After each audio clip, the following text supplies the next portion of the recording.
ஆயுதங்கள் குறித்த ரஷ்யாவின் பொறுப்பற்ற ஆட்சி உக்ரைனுக்கான இங்கிலாந்து ஆதரவை பாதிக்காது என்று சர் கீர் ஸ்டார்மர் உறுதியளித்துள்ளார். அமெரிக்க வழங்கிய நீண்ட தூர ஏவுகணைகளை முதன்முறையாக ரஷ்ய பகுதி மீது உக்ரைன் ஏவியுள்ளது. அத்தகைய தாக்குதலுக்கு அமெரிக்கா அனுமதி வழங்கிய ஒரு நாளுக்கு பிறகு செவ்வாயன்று ஜனாதிபதி புட்டின் ரஷ்யாவின் அணுசக்தி கோட்பாட்டில் மாற்றங்களுக்கு ஒப்புதல் அளித்தார். அதன் கீழ் நாடு தனது ஆயுதங்களை பயன்படுத்துவதற்கான புதிய நிபந்தனைகளை அமைத்தார். பிரேசிலில் நடைபெற்ற G20 மாநாட்டில் கலந்து கொண்டு பேசிய சர்கேர், யுகே உக்ரைனுக்கு தேவைப்படும் வரை தேவையானவற்றை அளிப்பதாக உறுதி செய்தவர், புட்டினை விமர்சித்ததுடன் உக்ரைனை விட்டு வெளியேறுங்கள் என்று கடுமையாக கூறினார். யுனைடெட் கிங்டம், ஆஸ்திரேலியா மற்றும் அமெரிக்கா ஆகியவை AUKUS பாதுகாப்பு ஒப்பந்தத்தின் ஒரு பகுதியாக ஒரு புதிய ஹைப்பர்சோனிக் ஏவுகணையை உருவாக்குகின்றன.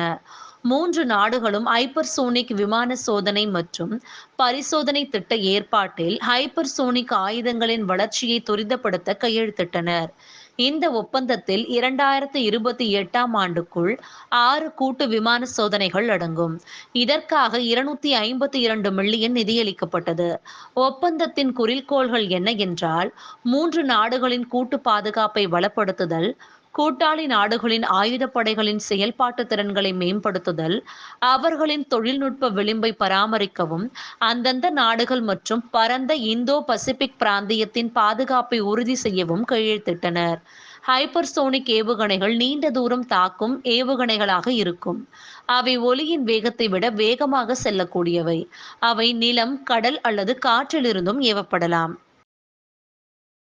ஆம், உண்மைதான். கால்பந்து கிளப்புகள் பிரிட்டிஷ் பொருளாதாரத்தில் குறிப்பிடத்தக்க பங்களிப்பை செய்துள்ளன.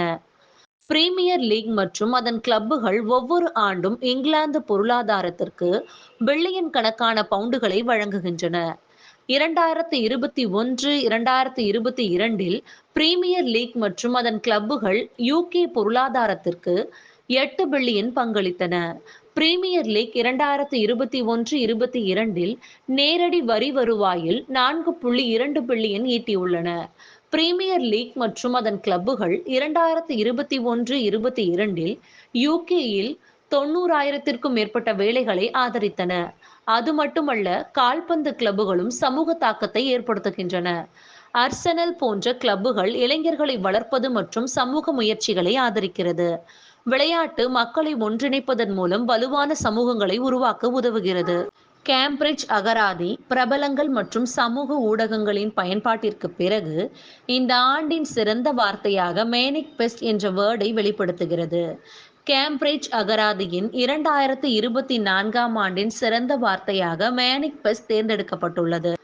பாப் ஸ்டார் துவா லிபா மற்றும் உலக புகழ்பெற்ற ஜிம்னாஸ்டிக் சிமோன் பைல்ஸ் இருவரும் இந்த வார்த்தையின் நவீன அர்த்தத்தில் தங்கள் சொந்த வெற்றியை வெளிப்படுத்துவது பற்றி பேசினர். இந்த சொல் சமூக ஊடகங்கள் மற்றும் இந்த ஆண்டு கேம்பிரிட்ஜ் அகராதி இணையதளத்தில் கிட்டத்தட்ட 1,30,000 முறை பார்க்கப்பட்டது.